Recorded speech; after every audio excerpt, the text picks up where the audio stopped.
그러니까 이 최실화 씨 고조 할아버지가 석강 채용신 선생이라는 분인데 바로 조선 말에 조선의 마지막 어진화사, 그러니까 임금님의 초상을 그렸던 그러니까 고종 황제를 앞에다 놓고 초상화를 그렸던 분이고 그리고 이 고종 황제뿐만이 아니라 이분이 초상을 너무 잘 그려서 이미 돌아가신 왕들도 태조라든가 숙종이라든가 다양한 왕들의 초상까지도 그때 아무나 그리는 게 아니거든요. 그 왕조시대 때 왕의 초상이라는 것은 국가에서 공인받은 제일 잘 그리는 분만 그릴 수가 있는 건데 그 석강 채용신 선생이 바로 그 조선의 마지막 어진 화사였었고 그 공으로 그림을 잘 그리는 걸로 벼슬을 받아서 군수 벼슬 자리에까지 올라갔던 유명한 분이었고 이분이 그린 고전 그림이 경매에서 2억 원에 이 그림이네요. 예. 2억 원에 팔렸습니다.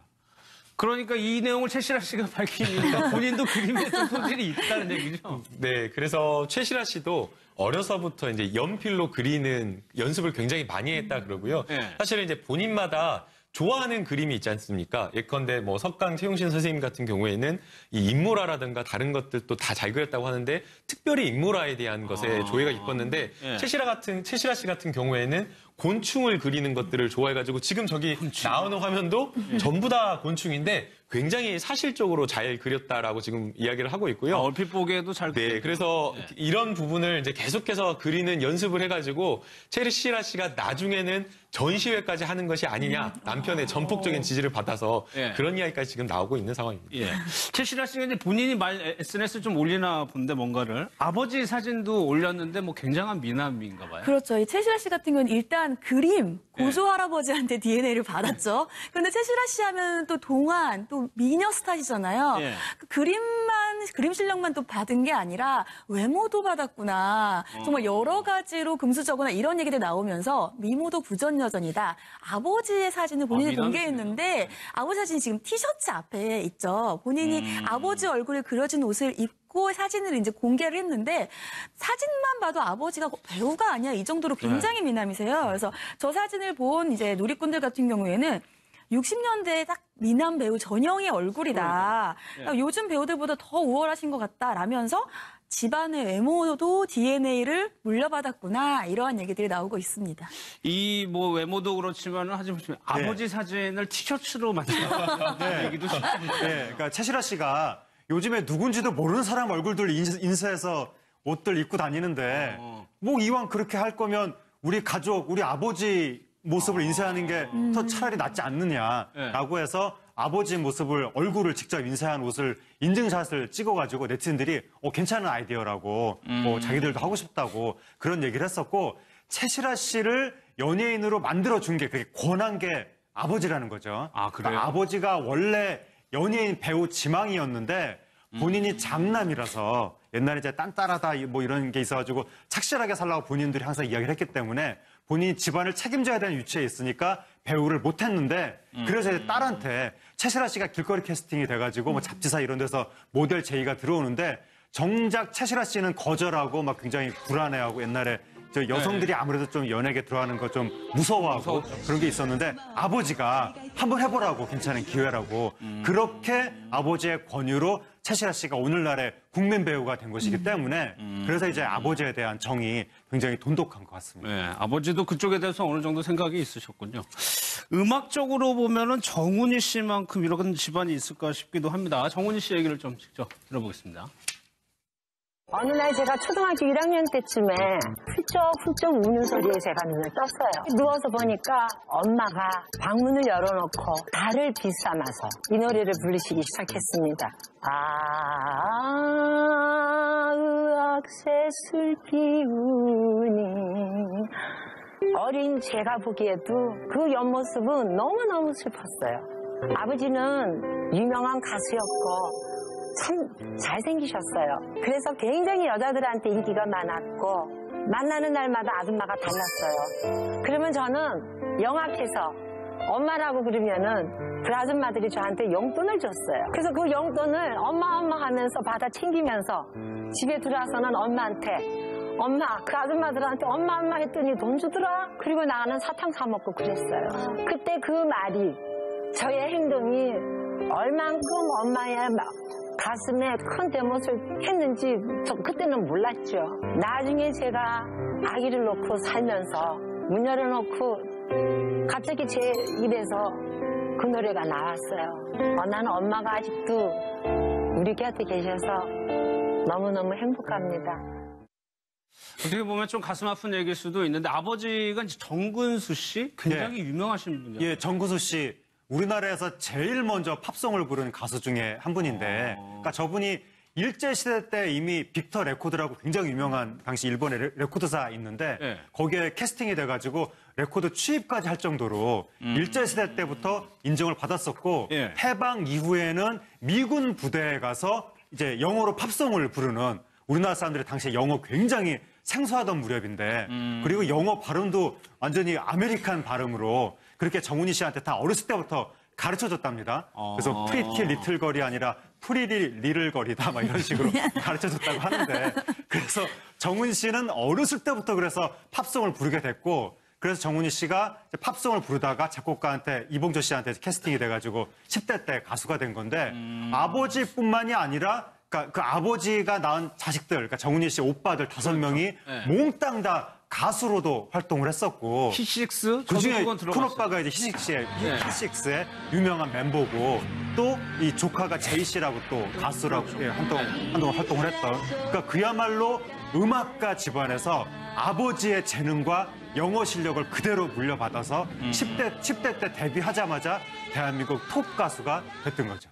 뭐 남편까지 이제 가수. 남편도 이제 김태화 씨 가수. 그러면서 정훈이 씨가 얘기한 게 조금 그러니까 아버지를 따르는 쫓아다니는 여성분들이 너무 많았었다는 거거든요. 네, 그 당시에 이제 아버지 같은 경우에는 굉장히 유명한 가수였으니까 거기다가 이제 굉장히 정훈이 씨의 말에 따르면 굉장히 또 외모도 출중하셨대요. 그러다 보니까 그 당시에 아무래도 인기가 많았겠죠. 거기에다가 그 당시에는 이제 팝송을 부르는 사람들은 보통 우리는 잘 못 보고 뭐 미군 부대에서라든지 이렇게 좀 굉장히 뭐라 그럴까요? 일반적이지 않은 노래를 부르고 또 가수고 또 굉장히 외모가 출중하니까 여성들한테 인기가 많았을 수밖에 없는데 이제 그런 여성들을 그러니까 정훈이 씨 말에 따르면 아빠를 만나러 가면 항상 다른 여성분들이 나왔다는 거예요. 근데 그 당시에는 정훈이 씨 같은 경우에는 본인은 영악했다라고 표현을 하지만 아직 너무 애기였던 거죠. 그러니까 그런 상황들이 어떤지 모르기 때문에 자신은 그 얘기를 또 엄마한테 했는데 갔다 와서 엄마한테 다 얘기하는 그러니까 거예요. 지금 돌이켜보면 그때 그 본인이 했던 말들이 얼마나 이제 또 마음이 아프겠습니까? 그래서 그러한 것들을 이제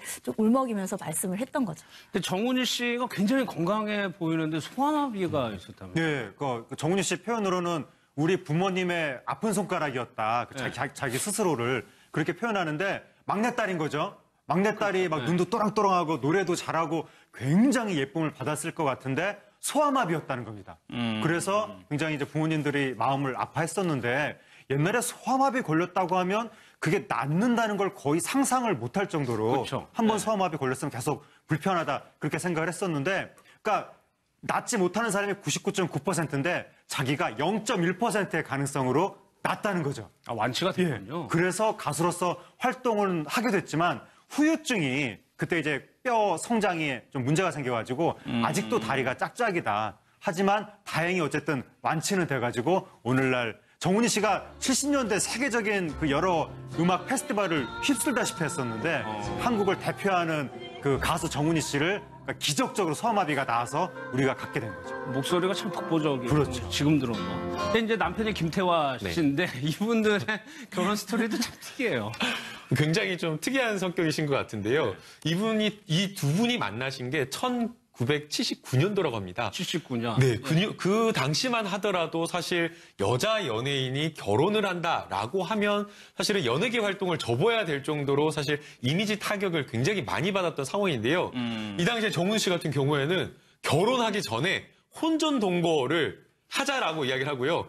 본인이 먼저 제안을 했다라고 이렇게 이야기를 하는데 이제 사실은 이제 조금 그렇게끔 하게끔 이렇게 바탕을 좀 깔아줬다라고 지금 이야기를 해가지고 혼전 동거를 하고 결혼은 1987년도에 했는데 혼인 신고를 하고 결혼식을 올리기 전에 이미 또 혼전 임신까지 하는 그런 상황입니다. 그런데 이 부분에 대해서 어떻게 보면 조금 숨기법도 하고 굉장히 조금 이야기를 조금 약간 좀 부끄럽게 약간 생각하실 것 같기도 한데 그 당시 분위기라고 하면 너무나 당당하게 정훈 씨 같은 경우에는 남편과 사는 것을 조금 더 재밌게 살 수 있는지 확인하고 싶었다라고 그렇게 이야기를 하고 있고요. 그렇게 진짜 실제 살아보니까 같이 함께 의지하면서 또 독립된 또 생활을 하면서도 자기가 또 하고 싶은 노래나 이런 것도 자유롭게 계속 평생 할 수 있다. 이런 것들에 대한 확신이 들었다. 그래가지고 그때 결혼식을 올리겠다라고 이야기를 해서 너무나 조금 자유로운 영혼을 가지고 지금도 혼전 동거에 대해서 안 좋은 시선이 많은데 당시 70년대, 80년대는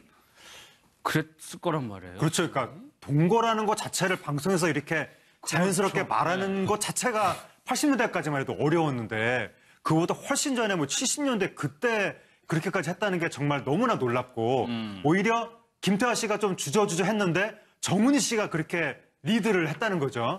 그리고 지금 그걸 굉장히 쿨하게 얘기를 하면서 내 자식들이 동거를 할 수 있을 정도로 자신감 있게 컸으면 좋겠다 이런 얘기도 최근에 했거든요. 그러니까 정훈이 씨의 자신감이란 건 정말 어마어마한 것 같고 그러니까 어렸을 때부터 워낙에 굉장히 어쨌든 좀 이렇게 자부심이 큰 집안에서 자라났고 본인의 실력에 대해서도 자부심이 크다 보니까 그렇게 거침없이 활동을 하는 것 같고 그리고 한 가지 연세 드신 분들한테 좀 재밌는 얘기는 그러니까 정훈이 씨 남편 김태화 씨. 김태화 씨가 김현옥 시장 아들입니다. 서울시장 김현옥 시장 옛날에 불도저 시장 그 유명했던 서울에 막 길 뚫고 막 그랬던 유명한 분인데 김현옥 시장의 아들이 정훈이 씨의 남편이라는 거는 좀 이렇게 연세가 드신 분들이 들으시면 상당히 재밌어 할 것 같습니다. 알겠습니다. 다음으로 살펴볼 분이 이제 조재현 씨인데 최 변호사님, 조재현 씨는 그야말로 금수저였더라고요. 저는 조재현 씨가 금수저인 거를 사실은 몰랐어요. 근데 조재현 씨가 금수저인 거를 제가 알게 된 거는 이제 어떠한 우리나라 연예인지 뭐 금수저 톱 몇 이렇게 어떤 프로그램에 소개를 했는데 굉장히 금수저신 거예요. 너무너무 부자세요. 그래서 깜짝 놀랐어요. 왜냐하면 저희가 보통 조재현 씨의 연기를 보면 좀 이렇게 부자인 연기가 아니라 좀 거친 인생의 연기를 하시잖아요. 근데 이제 알고 봤더니 조재현 씨가 엄청난 부를 가지고 있었고 조재현 씨의 아버지가 이제 굉장히 막대한 부를 가진 사업자이신데 어떤 얘기까지 있었냐면 한때 어떤 배우의 아버지의 땅을 밟지 않으면 종로를 지나갈 수 없다. 이런 얘기까지 있었다는 거예요. 그 지역이 어디 지방도 아니고 서울 종로. 그 정도로 부자였는데 근데 더 충격적인 건 그럼 저는 태어날 때부터 부자셨나? 이렇게 생각을 했어요. 근데 태어났을 때는 정말 판잣집에서 태어났다고 합니다. 그런데 그러면 어떻게 부자가 됐느냐? 태어났을 때는 판잣집이었는데 아버지가 초등학교 5학년 때 연탄 대리점을 하나 시작하셨는데 그때 연탄 파동이 일어난 거예요. 그래서 갑자기 부자가 되셨대요. 그래서 5학년 때 평창동으로 이사를 갔는데 그 이후부터 아버지가 석유를 하시잖아요. 그럼 석유 파동이 일어나신 거예요. 하시는 사업마다 손을 대는 것마다 정말 우리가 마이더스의 손이라고 하잖아요. 아버지가 그렇게 굉장히 사업에 뭐 수완도 있으시고 물론 통찰력이 있어야 그런 또 그런 것들의 흐름을 이끌어 나가시는 거죠. 그래서 하던 것마다 잘 돼서 처음에는 판자촌이고 힘들었던 때인데 초등학교를 다니면서 나중에는 외제차의 운전기사가 딸린 도련님으로 학교를 다녔다. 정말 인생이 갑자기 확 바뀐. 그래서 종로의 땅의 절반을 소유한 아버지의 자식으로서 금수저의 탑이었습니다. 그러니까 이게 사업 수완이 이제 좋다라고 봐야 되는데 그때마다 뭔가가 일어나서 이게 부가 확 커졌다는 거 아니야, 아버지? 그때 이제 전 국민이 고통받았던 3대 파동이 석유 파동, 시멘트 파동, 연탄 파동. 그때 그래가지고 연탄 파동 문제는 정권 차원에서 이건 굉장히 중요한 민생 대책이었는데 연탄 파동 날 때마다 정권 막 지지율 떨어지고 국민들의 불만이 하늘을 찌르니까 그 온 국민이 고통스러워하는 3대 파동이었는데 바로 조재현 씨의 아버지가 그 3대 파동의 수혜를 받아가지고 그러네요. 연탄 대리점 열라고 연탄 쟁여놨더니 갑자기 연탄 파동 터져서 가격이 확 뛰어올라가지고 돈을 벌게 되고 그다음에 그 주유소를 차려갖고 석유를 잔뜩 사놨더니 갑자기 석유 파동이 터져서 석유값 올라가고 시멘트 파동 터지고 이런 식으로 그래서 역시 뭐 IMF 터질 때도 IMF 수혜자도 있지만 파동이든 뭐든 경제적인 변곡점이 있을 때 대부분의 사람들이 힘들다고 해도 누군가는 수혜를 본다. 그래서 조재현 씨 아버지가 전생에 나라를 구하셨는지 3대 파동의 수혜자가 돼서 결국 조재현 씨가 태어날 땐 판자촌에서 태어났지만 나중에 10살 이후부터는 완전히 도련님으로 이제 자라나게 된 거죠. 그러면 조재현 씨 네. 입장에서는 굉장히 쉽게 인생을 꾸려갈 수가 있는데 그 어렵다는 연극, 영화 쪽으로 온단 말이에요. 네, 계기가 있었습니다. 사실 조재현 씨 같은 경우에는 아버지가 저렇게 큰 사업을 운영하다 보니까 본인이 그냥 후계자로서 물려받을 수 경영만 있죠. 물려받으면 되는 건데 그렇지 않았고 누나가 이제 연극하는 것을 보러 갔다가 본인도 이제 배우를 해야겠다라고 그렇게 결심을 했다라고 하는데요. 사실 이제 조재현 씨 같은 경우 지금은 이제 연기파 배우로 확고하게 자리를 잡았지만 무명 기간이 굉장히 컸다라고 합니다. 뭐 동국대라든가 아니면 중앙대라든가 이런 조금 명맥 있는 연극 영화학과가 있는 그런 대학의 출신이었다라고 한다면 조재현 씨도 선배들과 자연스럽게 학교 때부터 같이 연극이나 이런 것들을 하면서 좋은 경력을 쌓고 기회를 많이 잡았을 텐데요. 네. 근데 조재현 씨가 이제 그런 어떤 학과를 나온 게 아니라 이제 지방대학교 출신이다 보니까 그런 어떤 경력을 쌓는 기회를 많이 갖지 못했습니다. 그래서 연기와 관련해서 도전을 9번이나 했다라고 하는데 예. 다 떨어져가지고 결국에는 친구가 연출 스크립터로 일하는 그 곳에 있어가지고 친구한테 겨우겨우 부탁해가지고 매춘2라고 하는 그 영화를 1989년도에 매춘2. 예, 매춘2. 예. 예, 여기에 출연을 하게 그것도 단역으로 처음 출연을 하게 됐다라고 이야기를 하고 있고요. 그 이후에 이제 뭐 저희가 잘 알다시피 조재현 씨가 선굵은 이제 연기를 통해가지고 예. 이제 시청자들에게 정말 자리를 잘 잡으신 것 같아요. 그러니까 조재현 씨는 어떻게 보면 다른 연극 하시는 분들하고는 좀 다르게 네. 그런 기다림 속에서 그러니까 경제적으로는 크게 힘들지 않았을 거고. 아무래도 뭐 집안이 이미 금수저 집안이 됐기 때문에 경제적으로 힘들지는 않았을 텐데 좀 이렇게 뭐랄까 열패감 같은 게 있었겠죠. 그러니까 조재현 씨가 사실 젊었을 때 앞날이 기대되는 대표적인 미남 배우로 굉장히 유명했었는데 이상하게 이 힘을 못 펴면서 아무래도 이제 배우 쪽에도 학벌주의가 있다 보니까 옛날에 뭐 한양대, 동국대, 중앙대 이런 연극영화과 중심으로 이제 탤런트들이 수급이 되다 보니까 네. 그런데 출신자들은 뭐 바로바로 주연으로 캐스팅이 돼가지고 잘 나가는데 조재현 씨는 외모로 봤을 때는 누구나 다 인정하는 미남이었는데도 불구하고 캐스팅도 잘 안 되고 네. 뭐 굉장히 오랫동안 무명으로 지내고 그리고 이제 본인도 굉장히 숨기고 싶어 하는데 뭐 이제 매춘 2탄, 그러니까 매춘 1탄은 좀 유명한 영화였는데 네. 2탄, 3탄으로 가면 영화가 조금 이렇게 뭐 에로 영화 이런 쪽으로 가는 경향이 있는 거거든요. 그러니까 이제 자신이 그런 쪽으로 캐스팅되는 것도 조금 부끄러울 것이고 예. 그런 식으로 굉장히 오랜 세월을 겪어냈기 때문에 아마 정서적인 어떤 우울함이라든가 상대적 박탈감이라든가 예. 굉장히 컸을 것 같은데 어떻게 그러다가 김기덕 감독을 잘 만나가지고 김기덕 감독의 페르소나다 이런 표현을 쓰는데 그러니까 김기덕 감독이 가장 사랑하는 배우다 이렇게 예. 돼가지고 김기덕 감독 영화를 통해서 스타덤에 오른 희귀한 케이스죠. 원래 김기덕 감독 영화가 상업적이지 않아서 별로 스타덤에 그렇죠. 오르는 경우가 없는데 조재현 씨가 김기덕 감독 영화를 통해서 스타덤에 올라서 본인 아버지 후광이 아니라 본인의 능력으로 돈까지도 많이 벌게 된 그래서 늦게 성공했습니다. 그러니까 딸이 이제 또 연기를 하는데 네. 딸 조혜정 씨인가요? 아무튼 그때도 논란이 많았잖아요. 네. 지금 그러니까 이제 조재현 씨가 아버지 후광을 받지 않고 자기가 성공했는데 조재현 씨 딸 같은 경우에는 이 조재현 씨의 후광 효과를 받은 것이 아니냐. 예. 왜냐하면 그 조재현 씨 딸이라는 타이틀로 예능에 나왔고 그걸로 이제 조혜정 씨 그걸로 주목을 받아서 바로 드라마의 주연급으로 캐스팅이 됐기 때문에 결국 이거는 그 아버지 후광에 따른 연예계 금수저 특혜를 받은 것이 아니냐. 네. 이게 이제 굉장히 악플이 많다 보니까 조혜정 씨도 그것 때문에 스트레스를 받고 이제 조재현 씨라든가 또 조혜정 씨 오빠, 그러니까 조재현 씨 아들도 네. 거기에 대해서 막 이제 항의를 할 정도로 굉장히 이 가족한테는 그게 상처가 됐을 것 같은데 다행히 조혜정 씨가 다른 드라마에 조연으로 나와서 연기력으로 인정을 받아가지고 네. 다행 거기서도 연기력으로 인정을 못 받았으면 굉장히 안 좋게 이 가족이 악플을 많이 받았을 텐데 다행히 요즘은 그 악플이 잦아들었습니다. 알겠습니다. 다음에 살펴볼 두 분은 그래서 정훈이 씨는 어렸을 때부터 그래서 팝송을 부르게 됐고 그래서 정훈이 씨가 이제 팝송을 부르다가 작곡가한테 이봉조 씨한테 캐스팅이 돼가지고 10대 때 가수가 된 건데 아버지뿐만이 아니라 그러니까 그 아버지가 낳은 자식들, 그러니까 정훈이 씨 오빠들 5명이 네. 몽땅 다 가수로도 활동을 했었고 히식스 그중에 그건 큰 들어봤어요. 오빠가 이제 히식스의 네. 히식스의 유명한 멤버고 또 이 조카가 제이 씨라고 또 가수라고 예, 한동안 활동을 했던 그러니까 그야말로 음악가 집안에서 아버지의 재능과 영어 실력을 그대로 물려받아서 10대 때 데뷔하자마자 대한민국 톱 가수가 됐던 거죠. 뭐 남편까지 이제 가수. 남편도 이제 김태화 씨 가수. 최 변호사님, 정훈이 씨가 얘기한 게 조금 그러니까 아버지를 따르는 쫓아다니는 여성분들이 너무 많았었다는 거거든요. 네, 그 당시에 이제 아버지 같은 경우에는 굉장히 유명한 가수였으니까 거기다가 이제 굉장히 정훈이 씨의 말에 따르면 굉장히 또 외모도 출중하셨대요. 그러다 보니까 그 당시에 아무래도 인기가 많았겠죠.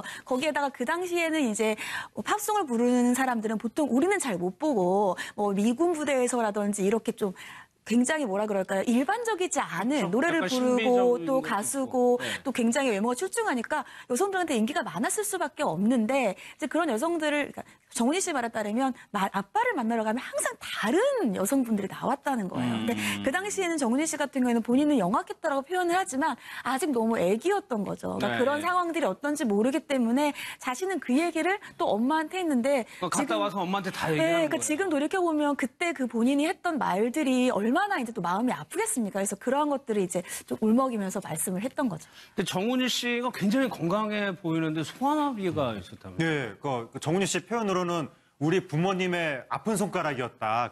자기 스스로를 그렇게 표현하는데 막내딸인 거죠. 막내딸이 막 눈도 또랑또랑하고 노래도 잘하고 굉장히 예쁨을 받았을 것 같은데 소아마비였다는 겁니다. 그래서 굉장히 이제 부모님들이 마음을 아파했었는데 옛날에 소아마비 걸렸다고 하면 그게 낫는다는 걸 거의 상상을 못할 정도로 그렇죠. 한 번 소아마비 걸렸으면 계속 불편하다 그렇게 생각을 했었는데 그러니까 낫지 못하는 사람이 99.9%인데 자기가 0.1%의 가능성으로 낫다는 거죠. 아, 완치가 됐군요. 그래서 가수로서 활동을 하게 됐지만 후유증이 그때 이제 뼈 성장에 좀 문제가 생겨가지고 아직도 다리가 짝짝이다. 하지만 다행히 어쨌든 완치는 돼가지고 오늘날 정훈이 씨가 70년대 세계적인 그 여러 음악 페스티벌을 휩쓸다시피 했었는데 한국을 대표하는 그 가수 정훈이 씨를 그러니까 기적적으로 소아마비가 나와서 우리가 갖게 된 거죠. 목소리가 참 독보적이에요. 그렇죠. 지금 들어도. 근데 이제 남편이 김태화 네. 씨인데 이분들의 결혼 스토리도 참 특이해요. 굉장히 좀 특이한 성격이신 것 같은데요. 이 두 분이 만나신 게 1970. 아버지가 이제 굉장히 막대한 부를 가진 사업자이신데 어떤 얘기까지 있었냐면 한때 어떤 배우의 아버지의 땅을 밟지 않으면 예. 종로를 지나갈 수 없다 이런 얘기까지 있었다는 거예요. 그 지역이 어디 지방도 아니고 서울 종로. 예. 그 정도로 부자였는데 근데 더 충격적인 건 그럼 저는 그 태어날 때부터 부자셨나? 이렇게 생각을 했어요. 예. 근데 태어났을 때는 정말 판잣집에서 태어났다고 합니다. 그런데 그러면 어떻게 부자가 됐느냐? 태어났을 때는 판잣집이었는데 아버지가 초등학교 5학년 때 예. 연탄 대리점을 하나 시작하셨는데 그때 연탄 파동이 일어난 거예요. 그래서 예. 갑자기 부자가 되셨대요. 그래서 5학년 때 평창동으로 이사를 갔는데 그 이후부터 아버지가 석유를 하시잖아요. 네. 그럼 석유 파동이 일어나신 거예요. 하시는 사업마다 손을 대는 것마다 정말 우리가 마이더스의 손이라고 하잖아요. 네. 아버지가 그렇게 굉장히 사업에 뭐 수완도 있으시고 물론 통찰력이 있어야 그런 또 그렇죠. 그런 것들의 네. 흐름을 읽어 나가시는 거죠. 그래서 하던 것마다 잘 돼서 처음에는 판자촌이고 힘들었던 때인데 초등학교를 다니면서 나중에는 외제차의 운전기사가 딸린 도련님으로 학교를 다녔다. 정말 인생이 갑자기 확 바뀐. 그래서 종로의 땅의 절반을 소유한 아버지의 자식으로서 예. 금수저의 탑이었습니다. 그러니까 이게 사업 수완이 이제 좋다라고 봐야 되는데 그때마다 뭔가가 일어나서 이게 부가 확 커졌다는 네. 거 아니야, 아버지? 그때 이제 전 국민이 고통받았던 3대 파동이 석유 파동, 시멘트 파동, 연탄 파동. 그때 그래가지고 연탄 파동 문제는 정권 차원에서 이건 굉장히 중요한 민생 대책이었는데 네. 연탄 파동 날 때마다 정권 막 지지율 떨어지고 국민들의 불만이 하늘을 찌르니까 온 국민이 고통스러워하는 3대 파동이었는데 바로 조재현 씨의 아버지가 그 3대 파동의 수혜를 받아가지고 그러네요. 연탄 대리점 열라고 연탄 쟁여놨더니 갑자기 연탄 파동 터져서 가격이 확 뛰어 올라가지고 돈을 벌게 되고 그다음에 그 주유소를 차려갖고 석유를 잔뜩 사놨더니 갑자기 석유 파동이 터져서 석유값 올라가고 시멘트 파동 터지고 이런 식으로 그래서 역시 뭐 IMF 터질 때도 IMF 수혜자도 있지만 파동이든 뭐든 경제적인 변곡점이 있을 때 대부분의 사람들이 힘들다고 해도 누군가는 수혜를 본다. 그래서 이 조재현 씨 아버지가 전생에 나라를 구하셨는지 3대 파동의 수혜자가 돼서 결국 조재현 씨가 태어날 땐 판자촌에서 태어났지만 예. 나중에 10살 이후부터는 완전히 도련님으로 이제 자라나게 된 거죠. 그러면 조재현 씨 네. 입장에서는 굉장히 쉽게 인생을 꾸려갈 수가 있는데 그 어렵다는 연극, 영화 쪽으로 온단 말이에요. 네, 계기가 있었습니다. 네. 사실 조재현 씨 같은 경우에는 아버지가 저렇게 큰 사업을 운영하다 보니까 본인이 그냥 후계자로서 물려받을 경영만 수 있죠. 물려받으면 네. 되는 건데 그렇지 않았고 누나가 이제 연극하는 것을 보러 갔다가 본인도 이제 배우를 해야겠다라고 그렇게 결심을 했다라고 하는데요. 사실 이제 조재현 씨 같은 경우 지금은 이제 연기파 배우로 확고하게 자리를 잡았지만 무명 기간이 굉장히 컸다라고 합니다. 뭐 동국대라든가 아니면 중앙대라든가 뭐 괜찮은 아이디어라고 뭐 자기들도 하고 싶다고 그런 얘기를 했었고 최실아 씨를 연예인으로 만들어준 게 그게 권한 게 아버지라는 거죠. 아, 그래요? 그러니까 아버지가 원래 연예인 배우 지망이었는데 본인이 장남이라서 옛날에 이제 딴따라다 뭐 이런 게 있어가지고 착실하게 살라고 본인들이 항상 이야기를 했기 때문에 본인이 집안을 책임져야 되는 위치에 있으니까 배우를 못했는데 그래서 이제 딸한테 최실아 씨가 길거리 캐스팅이 돼가지고 뭐 잡지사 이런 데서 모델 제의가 들어오는데 정작 최실아 씨는 거절하고 막 굉장히 불안해하고 옛날에 저 여성들이 아무래도 좀 연예계 들어가는 거 좀 무서워하고 그런 게 있었는데 아버지가 한번 해보라고 괜찮은 기회라고 그렇게 아버지의 권유로 최실아 씨가 오늘날의 국민 배우가 된 것이기 때문에 그래서 이제 아버지에 대한 정이 굉장히 돈독한 것 같습니다. 네, 아버지도 그쪽에 대해서 어느 정도 생각이 있으셨군요. 음악적으로 보면은 정훈이 씨만큼 이런 집안이 있을까 싶기도 합니다. 정훈이 씨 얘기를 좀 직접 들어보겠습니다. 어느 날 제가 초등학교 1학년 때쯤에 훌쩍훌쩍 우는 소리에 제가 눈을 떴어요. 누워서 보니까 엄마가 방문을 열어놓고 달을 비삼아서 이 노래를 부르시기 시작했습니다.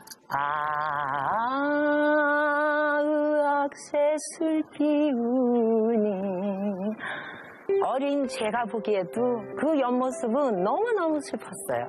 아버지는 유명한 가수였고 참 잘생기셨어요. 그래서 굉장히 여자들한테 인기가 많았고 만나는 날마다 아줌마가 달랐어요. 그러면 저는 영악해서 엄마라고 그러면은 그 아줌마들이 저한테 용돈을 줬어요. 그래서 그 용돈을 엄마 하면서 받아 챙기면서 집에 들어와서는 엄마한테 엄마 그 아줌마들한테 엄마 했더니 돈 주더라. 그리고 나는 사탕 사 먹고 그랬어요.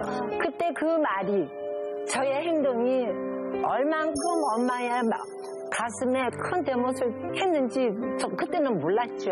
나중에 제가 아기를 놓고 살면서 문 열어놓고 갑자기 제 입에서 그 노래가 나왔어요. 나는 엄마가 아직도 우리 곁에 계셔서 너무너무 행복합니다. 어떻게 보면 좀 가슴 아픈 얘기일 수도 있는데 아버지가 이제 정근수 씨 굉장히 유명하신 분이에요. 예, 정근수 씨 우리나라에서 제일 먼저 팝송을 부른 가수 중에 한 분인데 그러니까 저분이 일제시대 때 이미 빅터 레코드라고 굉장히 유명한 당시 일본의 레코드사 있는데 네. 거기에 캐스팅이 돼가지고 레코드 취입까지 할 정도로 일제시대 때부터 인정을 받았었고 예. 해방 이후에는 미군 부대에 가서 이제 영어로 팝송을 부르는 우리나라 사람들이 당시에 영어 굉장히 생소하던 무렵인데 그리고 영어 발음도 완전히 아메리칸 발음으로 그렇게 정훈이 씨한테 다 어렸을 때부터 가르쳐줬답니다. 그래서 프리티 리틀 걸이 아니라 프리리 리를 걸이다 막 이런 식으로 가르쳐줬다고 하는데 그러니까 이 최실아 씨 고조 할아버지가 석강 채용신 선생이라는 분인데 바로 조선 말에 조선의 마지막 어진화사 그러니까 임금님의 초상을 그렸던 그러니까 고종 황제를 앞에다 놓고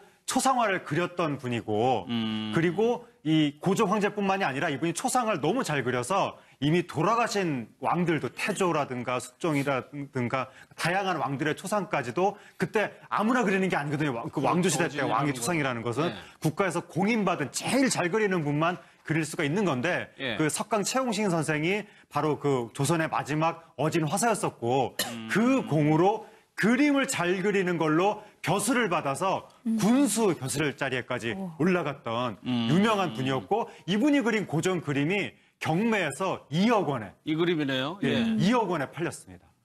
그러니까 이 내용을 최실아 씨가 밝히니까 본인도 그림에 좀 소질이 있다는 얘기죠. 네, 그래서 최실아 씨도 어려서부터 이제 연필로 그리는 연습을 굉장히 많이 했다 그러고요. 사실은 이제 본인마다 좋아하는 그림이 있지 않습니까? 예컨대 뭐 석강 최용신 선생님 같은 경우에는 이 인물화라든가 다른 것들도 다 잘 그렸다고 하는데 특별히 인물화에 대한 것에 조예가 깊었는데 최시라 씨 같은 경우에는 곤충을 그리는 것들을 좋아해가지고 지금 저기 나오는 화면도 전부 다 곤충인데 굉장히 사실적으로 잘 그렸다라고 지금 이야기를 하고 있고요. 얼핏 보기에도 잘 네, 그래서 이런 부분을 이제 계속해서 그리는 연습을 해가지고 최시라 씨가 나중에는 전시회까지 하는 것이 아니냐, 남편의 전폭적인 지지를 받아서 그런 이야기까지 지금 나오고 있는 상황입니다. 예. 최시라 씨가 이제 본인이 SNS 좀 올리나 본데 뭔가를 아버지 사진도 올렸는데 뭐 굉장한 미남인가 봐요. 그렇죠. 이 최시라 씨 같은 경우는 일단 그림, 고조 할아버지한테 DNA를 받았죠. 그런데 최시라 씨 하면 또 동안, 또 미녀 스타시잖아요. 그 그림 실력만 또 받은 게 아니라 외모도 받았구나. 정말 여러 가지로 금수저구나 이런 얘기들 나오면서 미모도 부전여전이다. 아버지의 사진을 본인이 공개했는데 아버지 사진이 지금 티셔츠 앞에 있죠. 본인이 아버지 얼굴에 그려진 옷을 입고 사진을 이제 공개를 했는데 사진만 봐도 아버지가 배우가 아니야 이 정도로 굉장히 미남이세요. 그래서 저 사진을 본 이제 누리꾼들 같은 경우에는 60년대 딱 미남 배우 전형의 얼굴이다. 요즘 배우들보다 더 우월하신 것 같다라면서 집안의 외모도 DNA를 물려받았구나 이러한 얘기들이 나오고 있습니다. 이 뭐 외모도 그렇지만 하지만 아버지 사진을 티셔츠로 만든 얘기도 있습니다. 네, 그러니까 최시라 씨가 요즘에 누군지도 모르는 사람 얼굴들 인쇄해서 옷들 입고 다니는데 뭐 이왕 그렇게 할 거면 우리 가족, 우리 아버지 모습을 인쇄하는 게 더 차라리 낫지 않느냐라고 해서 아버지 모습을 얼굴을 직접 인쇄한 옷을 인증샷을 찍어가지고 네티즌들이 9년도라고 합니다. 79년. 네, 그 당시만 하더라도 사실 여자 연예인이 결혼을 한다라고 하면 사실은 연예계 활동을 접어야 될 정도로 사실 이미지 타격을 굉장히 많이 받았던 상황인데요. 이 당시에 정훈 씨 같은 경우에는 결혼하기 전에 혼전 동거를 하자라고 이야기를 하고요. 본인이 먼저 제안을 했다라고 이렇게 이야기를 하는데 이제 사실은 이제 조금 그렇게끔 하게끔 이렇게 바탕을 좀 깔아줬다라고 지금 이야기를 해가지고 혼전 동거를 하고 결혼은 1987년도에 했는데 혼인 신고를 하고 결혼식을 올리기 전에 이미 또 혼전 임신까지 하는 그런 상황입니다. 그런데 이 부분에 대해서 어떻게 보면 조금 숨기법도 하고 굉장히 조금 이야기를 조금 약간 좀 부끄럽게 약간 생각하실 것 같기도 한데 그 당시 분위기라고 하면 너무나 당당하게 정훈 씨 같은 경우에는 남편과 사는 것을 조금 더 재밌게 살 수 있는지 확인하고 싶었다라고 그렇게 이야기를 하고 있고요. 그렇게 진짜 실제 살아보니까 같이 함께 의지하면서 또 독립된 또 생활을 하면서도 자기가 또 하고 싶은 노래나 이런 것도 자유롭게 계속 평생 할 수 있다. 이런 것들에 대한 확신이 들었다. 그래가지고 그때 결혼식을 올리겠다라고 이야기를 해서 너무나 조금 자유로운 영혼을 가지고 지금도 혼전 동거에 대해서 안 좋은 시선이 많은데 당시 70년대, 80년대는 그랬을 거란 말이에요. 그렇죠. 그러니까 동거라는 것 자체를 방송에서 이렇게 자연스럽게 말하는 것 자체가 80년대까지만 해도 어려웠는데 그보다 훨씬 전에 뭐 70년대 그때 그렇게까지 했다는 게 정말 너무나 놀랍고 오히려 김태화 씨가 좀 주저주저 했는데 정훈이 씨가 그렇게 리드를 했다는 거죠. 그리고 지금 그걸 굉장히 쿨하게 얘기를 하면서 내 자식들이 동거를 할 수 있을 정도로 자신감 있게 컸으면 좋겠다 이런 얘기도 최근에 했거든요. 그러니까 정훈이 씨의 자신감이란 건 정말 어마어마한 것 같고 그러니까 어렸을 때부터 워낙에 굉장히 어쨌든 좀 이렇게 자부심이 큰 집안에서 자라났고 본인의 실력에 대해서도 자부심이 크다 보니까 그렇게 거침없이 활동을 하는 것 같고 그리고 한 가지 연세 드신 분들한테 좀 재밌는 얘기는 그러니까 정훈이 씨 남편 김태화 씨. 김태화 씨가 김현옥 시장 아들입니다. 서울시장 김현옥 시장 옛날에 불도저 시장 그 유명했던 서울에 막 길 뚫고 막 그랬던 유명한 분인데 김현옥 시장의 아들이 정훈이 씨의 남편이라는 거는 좀 이렇게 연세가 드신 분들이 들으시면 상당히 재밌어 할 것 같습니다. 알겠습니다. 다음으로 살펴볼 분이 이제 조재현 씨인데 최 변호사님, 조재현 씨는 그야말로 금수저였더라고요. 저는 조재현 씨가 금수저인 거를 사실은 몰랐어요. 근데 조재현 씨가 금수저인 거를 제가 알게 된 거는 이제 어떠한 우리나라 연예인지 뭐 금수저 톱 몇 이렇게 어떤 프로그램에서 소개를 했는데 굉장히 금수저신 거예요. 너무너무 부자세요. 그래서 깜짝 놀랐어요. 왜냐하면 저희가 보통 조재현 씨의 연기를 보면 좀 이렇게 부자인 연기가 아니라 좀 거친 인생의 연기를 하시잖아요. 근데 이제 알고 봤더니 조재현 씨가 엄청난 부를 가지고 있었고 조재현 씨의